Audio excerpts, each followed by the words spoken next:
Hello friends, GPO post రిక్రూట్మెంట్కి సంబంధించి అందరికీ ఒక బ్రేకింగ్ న్యూస్ అయితే తీసుకొస్తున్నాను. ఇక్కడ చూడండి, స్క్రీన్లో కనిపిస్తున్నట్టుగా మనకు ఏదైతే పాత వీఆర్ఓ వీఆర్ఏలకు ఇది స్క్రీనింగ్ టెస్ట్ పెట్టడానికంటే ముందున్న ఇప్పుడు పరిస్థితి నేపథ్యంలో అసలు ఎక్స్పెక్టెడ్ వేకెన్సీస్ ఎన్ని ఉండే అవకాశం ఉంది, అంటే డైరెక్ట్ రిక్రూట్మెంట్ వాళ్ళకి ఏ జిల్లాలో ఎన్ని వేకెన్సీస్ ఉండే అవకాశం ఉందో ఇప్పుడు మనం చూసే ప్రయత్నం చేద్దాం. నాకు కొన్ని జిల్లాలకు సంబంధించిన ఇన్ఫర్మేషన్ అయితే తెలిసింది. దీంట్లో ఈ పాత వీఆర్ఓ వీఆర్ఏలు అప్లై చేసుకున్న దాంట్లో కొన్ని అప్లికేషన్స్ ఇన్వాలిడ్ అవ్వడం జరిగింది. ఇక్కడ చూడండి, కామారెడ్డి చూసుకుంటే మనకు 34 అప్లికేషన్స్ ఇన్వాలిడ్ అయ్యాయి. సో అప్పటికి ఉన్న ఒక పోస్టు, సో ఇది 34 కలిపి మనకు 35 నుంచి 60 మధ్యన వేకెన్సీస్ ఉండే అవకాశం ఉంది. నిజామాబాద్లో 24 ఇన్వాలిడ్ అయ్యాయి, రంగారెడ్డిలో 86, సంగారెడ్డిలో 28, నల్లగొండలో 18, సూర్యాపేటలో 21 అప్లికేషన్ ఇన్వాలిడ్ అయ్యాయి, ఖమ్మంలో 16 పోస్టులు. సో ఫ్రెండ్స్, ఈ విధంగా చూసుకుంటా పోతే కొన్ని జిల్లాలకు సంబంధించి అయితే మనకి ఇన్ఫర్మేషన్ ఉంది.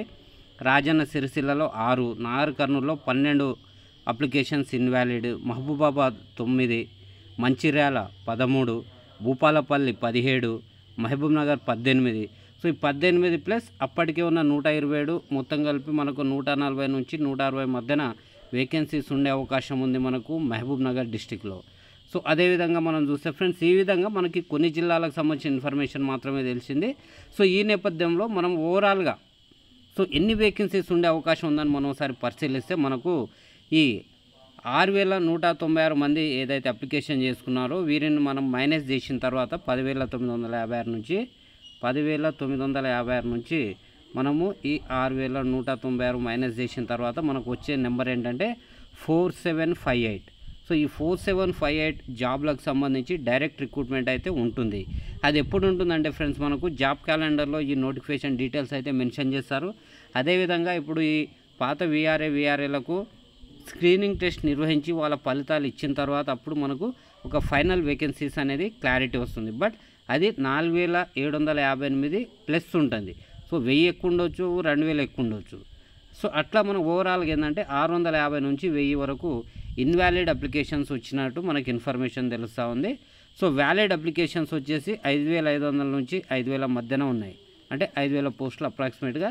సో ఓవరాల్గా ఈ వ్యాలిడ్ అప్లికేషన్ని మనం లెక్కలోకి తీసుకుంటే ఏంటంటే మనకు 5500 నుంచి 6000 పోస్టుల వరకు మనకైతే నెక్స్ట్ డైరెక్ట్ రిక్రూట్మెంట్కి లైన్ క్లియర్ అయినట్టుగా చెప్పొచ్చు.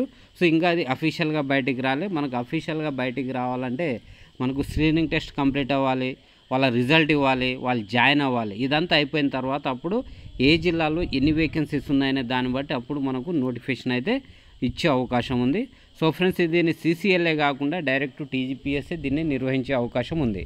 సో మనకు 2018లో 150 మార్కులకు వీఆర్ఓ ఎగ్జామ్ పెట్టడం జరిగింది. దాంట్లో 75 మార్కులు వచ్చేసి జనరల్ స్టడీస్, అదేవిధంగా 75 మార్కులకు మనకి ఇంగ్లీష్ అండ్ సెక్రటేరియల్ అబిలిటీస్తో మనకు ఎగ్జామ్ నిర్వహించారు. సో దానికి సంబంధించి కూడా మనము ఒక వీడియో చేసుకున్నాం, దాన్ని చూడండి.